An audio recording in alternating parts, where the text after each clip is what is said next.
with Sweeney Murdy. Hi, Jameson. How are you? Welcome. I Well. wanted to ask you with your, how you've kind of remade your delivery with all the biomechanics stuff you're talking about. If at this point of spring, what you can tell us about how you feel, does it take a toll physically and mentally on just kind of reworking everything? Has it become muscle memory? What can you tell us about it? Yeah. So I had my surgery in August of 2019 and I started throwing in January of 2020. So I had a long time to rework the mechanics. And it was a battle every day to remap those mechanics. But I feel like I'm at the point where I'm ready to transition out of that rehab mode and get into compete mode. I've thrown like 9 or 10 bullpens already. Command's been good. The stuff's been good. I'm happy with where those are at. And I feel like I'm ready for another step here soon. So we'll see how it translates to that. I did face hitters at the end of last year and it translated really well, but physically, like I threw a really intense 35 pitch bullpen yesterday and then I was out there long tossing today, feeling great. So that's a good sign based on how I'm bouncing back. That's telling me that the changes I made are helping. When we talked to you a couple of weeks ago, we asked you about your road back and all the different things you've had to overcome. I am kind of curious though, when you look at where you were taken in the draft, the two guys around you have made hundreds of millions of dollars in this game now, and you're still kind of battling and fighting. And I'm wondering where you find that within yourself and how you kind of keep going.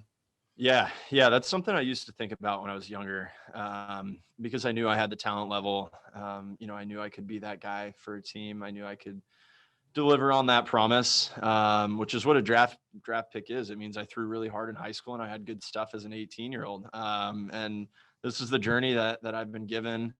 But you know what? That's something that's been driving me through all these rehabs.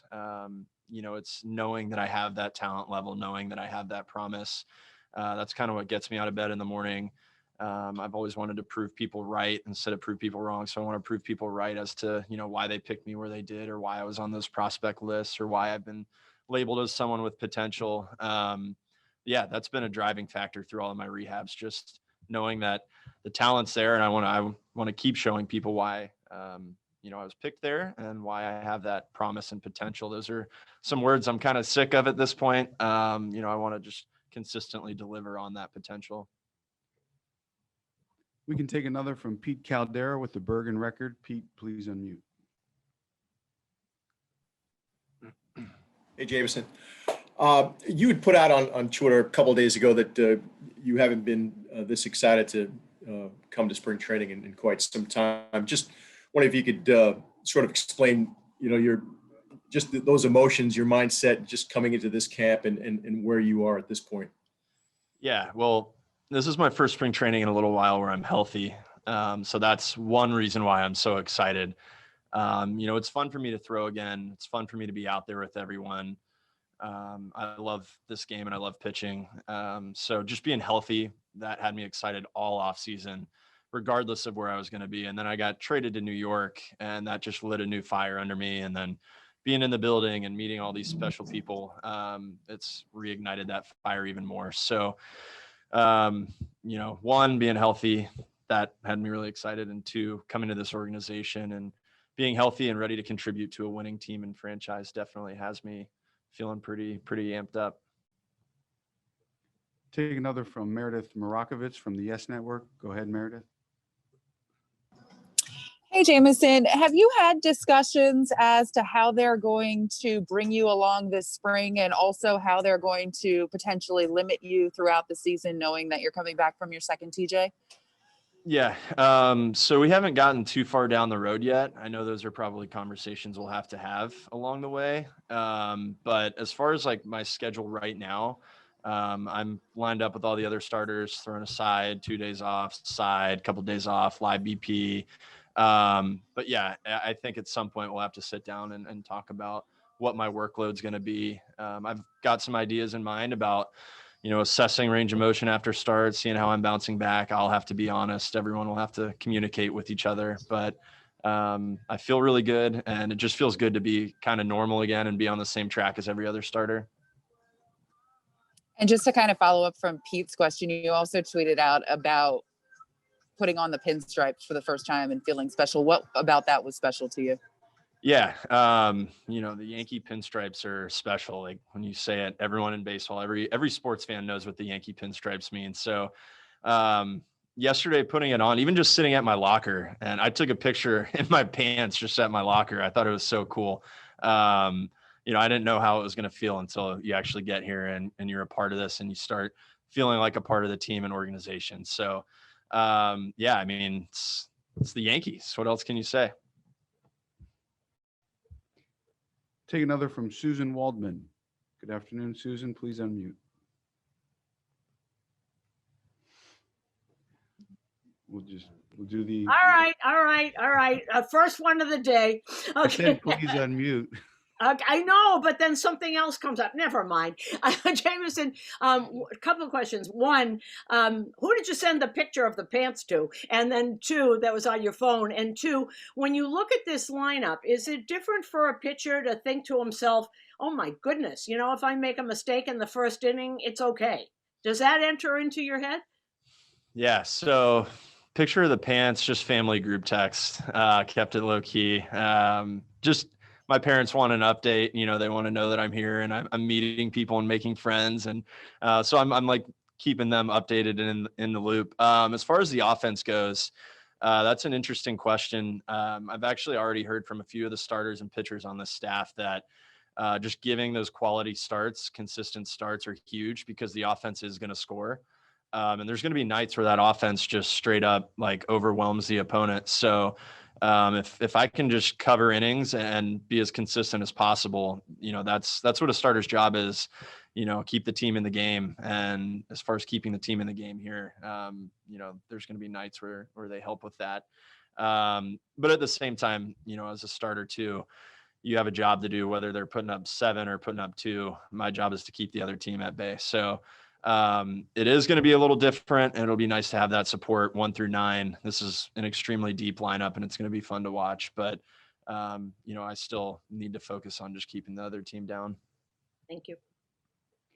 Dan Martin, please unmute from the New York Post. You have the next question.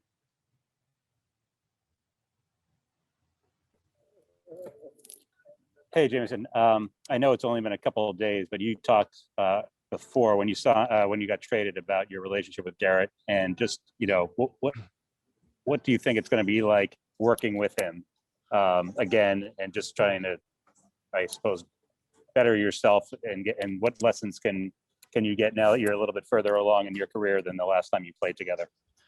Yeah. So coming into a building, not knowing many people, it's nice to know a guy like Gerrit just as a friend. It's nice to know someone has your back in the building, someone I can ask simple questions to, like, what hat do we wear? What jersey do we wear? What field is field number 3? Where are we stretching?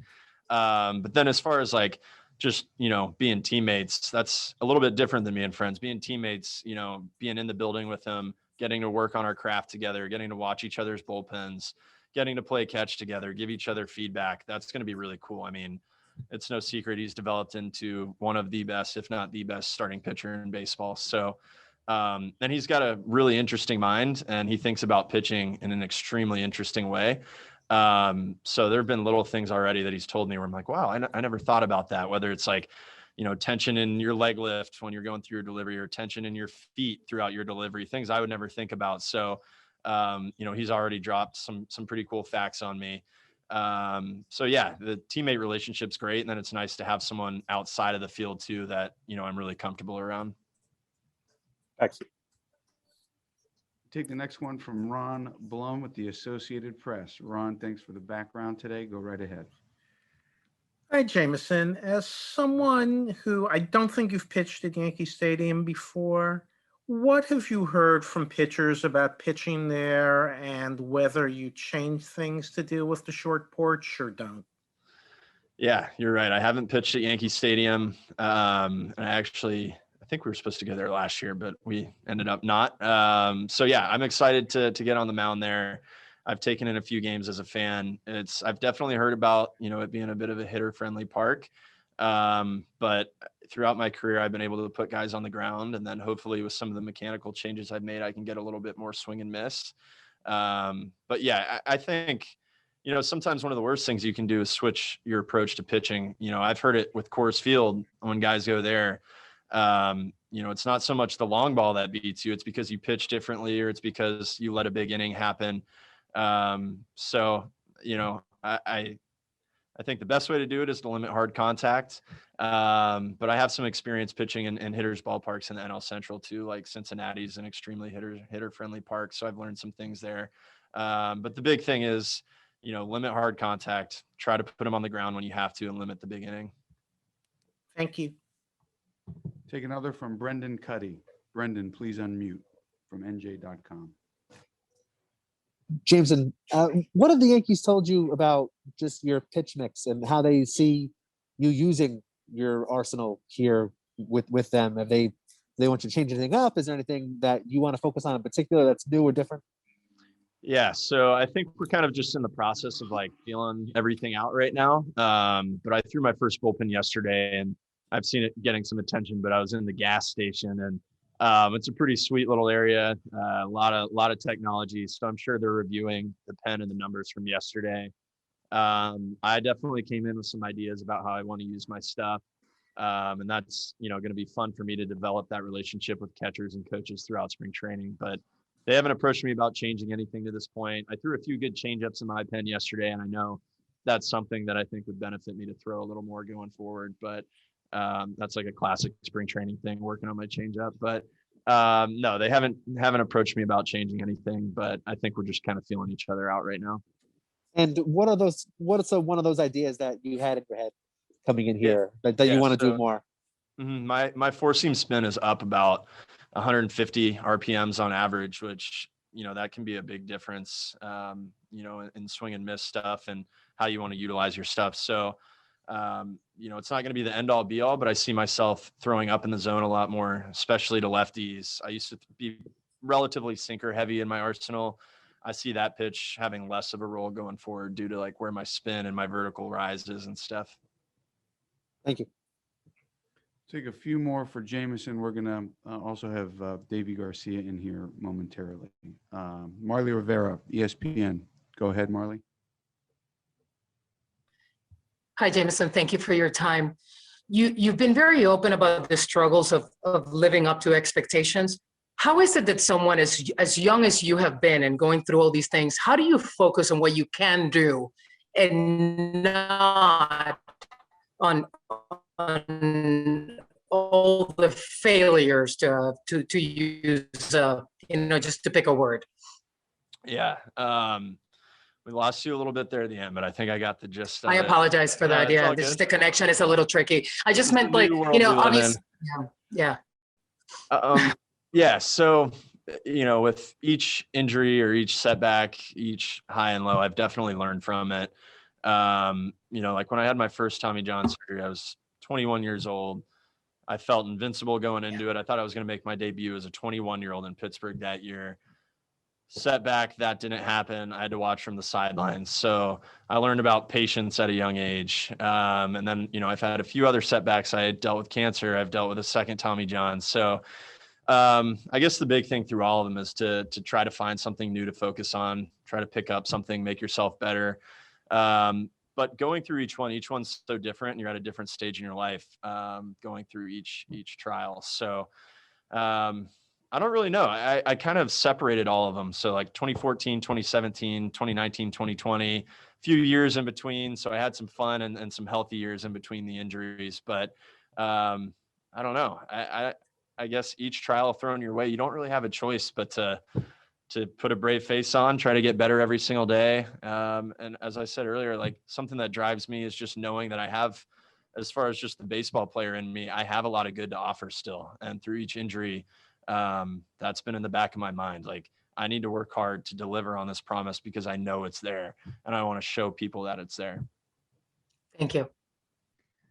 We have Davey waiting. We'll take Lindsay Adler. For those of you we don't get to, if you want to leave your hands raised, be happy to call on you when Davey walks in. Lindsay Adler from The Athletic, please unmute. Hey, Jameson, I'm curious how familiar you are with some of the technology that you're using at the gas station and really what benefit to yourself that you've found from using that type of technology. Yeah, I'm getting more familiar with a lot of it over the last year. You know, it kind of went hand in hand with changing my mechanics. Having a step away from the competition allowed me to take a step back and just get really curious about my career and about some of the ways the game was changing. So I'm pretty familiar with what we're looking for on like a TrackMan. I understand like the slow-mo cameras. I know a little bit about biomechanics, the way the body moves, how you can translate that into the weight room. But obviously, with everything you pick up, there's something new that comes out. And the staff here seems to have a pretty good grasp on that and breaking it down to us. But yeah, the gas station was a little overwhelming. There's a lot to take in there. But for me at this point in my career, the more information you can have, the better. I could see maybe for a young guy, too much information could be overwhelming. You want them to trust their abilities and compete. But you know, now at this stage in my career, I feel like just present me good, bad. Let me know what I can fix. Let me know what I'm good at. I like to know my strengths and weaknesses and how I can fix them. So yeah, I'm familiar with a good bit and I'm trying to learn as I go. Jameson, appreciate the time. Thank you Very much.